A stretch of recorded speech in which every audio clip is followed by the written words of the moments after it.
The surface of LV-426 was as lifeless as ever. An eerie wasteland of ash-colored rock and sulfur storms swirling under a dim, haunted sky. The ruins of the Hadley's Hope colony had long since crumbled into dust, swallowed by the terraforming plant's explosion decades ago. But deep beneath the charred soil, something ancient stirred again. Colonel Dana Rourke stood at the command deck of the UAS Tyrant, watching the scanners flicker. A red dot pulsed steadily on the screen. The dot wasn't moving, but it was growing in intensity. That usually meant only one thing: breeding chambers. "We're close," Rourke said without turning. "Prep the dropship. I want boots on the ground in 10. Sergeant Juno Ash Marquez nodded, already locking in coordinates on her wrist console. "Understood. Squad's ready. You sure this is wise, Colonel? We're not talking insurgents this time. These things don't negotiate." Rourke looked at her with a steely calm. "We're not here to talk, Sergeant. We're here to burn every last one of them. This is a containment op." The UAS Tyrant had been dispatched to LV-426 after a black site data packet surfaced from a dead Weyland-Yutani scout vessel. This final transmission, no visuals, just audio, had sent tremors through military channels. Screams, hissing, gunfire, and a name uttered in a dying whisper. "They're breeding again. The hive is back." The first squad down was Recon Echo, 6 hardened Marines in armored exosuits. Their boots crunched the volcanic crust of LV-426 as they disembarked from the dropcraft. Visibility was poor. Gray mist and chemical fogs masked everything beyond 20 meters.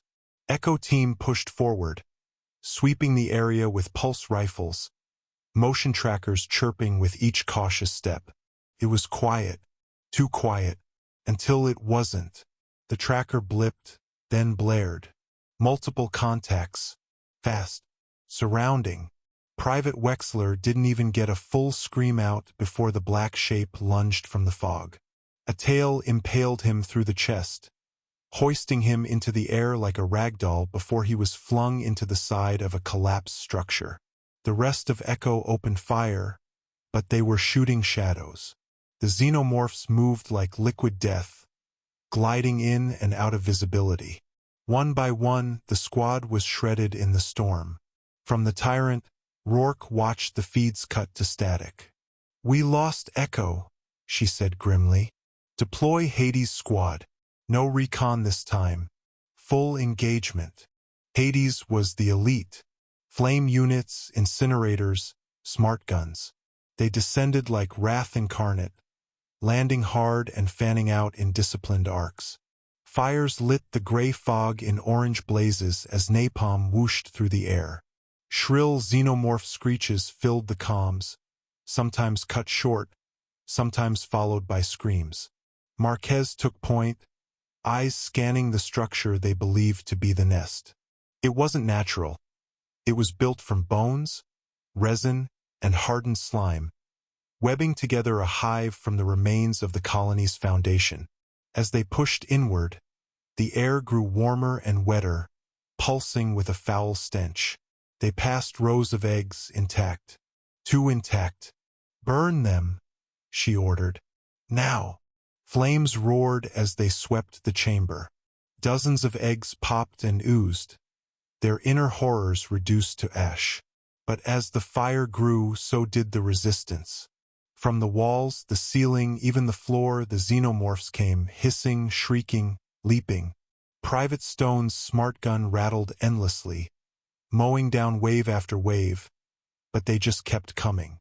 Acid blood sprayed, corroding armor and flesh alike. The chamber became a war zone, flesh and metal, flame and fong. Then everything stopped. A deafening silence fell. From the darkness, something moved. Larger, slower, heavier. The Queen. She emerged with a regal, monstrous grace. Twice the height of a man, her crest towering like a crown of death. Her scream shattered what little calm remained. The squad opened fire, But the queen was faster than she looked. Her tail impaled Corporal Hill and hurled him against a wall with bone-crushing force. She swatted another Marine with one swipe, sending them flying like a doll. Marquez called for backup. "We need air support. We have visual on a live queen." "Repeat." "Live queen in hive center." The queen roared again and lunged. At that moment, the ceiling caved. A kinetic shell from the orbiting tyrant smashed into the hive's upper layer, creating chaos. Rocks, fire, and debris poured in, forcing a partial retreat. The queen vanished in the turmoil. "Fall back." Rourke's voice crackled through the comms. "This isn't extermination. It's war." The surviving members of Hades' squad regrouped on the surface. They had burned part of the hive, but the queen had survived, and likely retreated deeper. Back aboard the tyrant, medics tended to the wounded while Rourke assembled a war council. The scans showed that the hive was just the surface of a much larger underground network, likely extending miles below the crust. "We've been fighting insects," she said to the table. "But this is an empire." She proposed Operation Black Vulture, a full-scale ground invasion with orbital bombardment coordination. "We hit them on 3 fronts. We torch every tunnel, drop seismic charges, and collapse the whole network. Total annihilation." Marquez, bruised and stitched up, nodded slowly. "Let's make sure this rock never hatches again."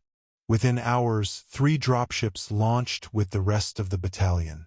Flammers, pulse rifles, mines, sentry turrets, they brought it all. The sky above LV-426 lit up as the tyrant rained down hellfire to clear surface nests. On the ground, soldiers marched into the underworld. Tunnel by tunnel, they fought. For every 5 they killed, 3 more came. The Xenomorphs weren't just defending, they were evolving. Some had hardened carapaces. Others spat acid. A few were fast, blurs of shadow and teeth. Rumors spread of a red morph, a new breed larger than the drones but smaller than the queen, smarter, coordinating attacks. Rourke saw the writing on the wall. The queen's not just breeding, she's adapting. She remembers. Every tunnel led closer to the central hive. The final descent took the team into a massive chasm, a pit of nightmares. It pulsed like a living wound in the planet. They found the queen there, but not alone. Around her, hanging from the walls, were dozens of cocooned bodies. Some long dead, others still alive, barely. In the center, a horror awaited. A massive egg, unlike any they'd seen. It shimmered with a bioluminescent glow and pulsed with life. "What the hell is that?" whispered a Marine.